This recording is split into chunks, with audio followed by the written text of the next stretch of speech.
ನಮಸ್ಕಾರ ಸ್ನೇಹಿತರೆ, ಎಲ್ಲರಿಗೂ ಆಲ್ ಇನ್ ಒನ್ ಚಾನಲ್ಗೆ ಸ್ವಾಗತ. ಇವತ್ತು ಮ್ಯಾಕ್ಸ್ ಟೀಸರ್ ರಿಲೀಸ್ ಆಗಿದೆ.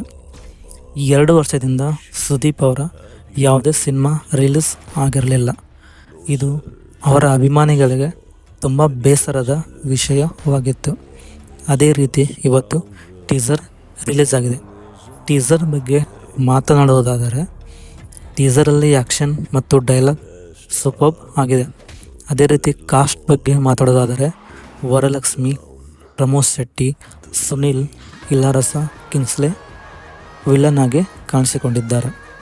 ಅದೇ ರೀತಿ ಸುದೀಪ್ ಬಗ್ಗೆ ಮಾತನಾಡಿದರೆ, ಸುದೀಪ್ ಈ ಮೂವಿಯಲ್ಲಿ ತಮ್ಮ ಹಿಂದಿನ ಸಿನಿಮಾಗಳಿಗಿಂತ ಡಿಫ್ರೆಂಟಾಗಿ ಕಾಣಿಸಿಕೊಂಡಿದ್ದಾರೆ.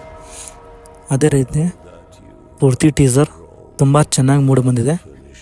ಟೀಸರ್ ನಿಮಗೆ ಯಾವ ಥರ ಅನಿಸ್ತು ಅಂತ ಕಮೆಂಟ್ ಮೂಲಕ ತಿಳಿಸಿ ಸ್ನೇಹಿತರೆ.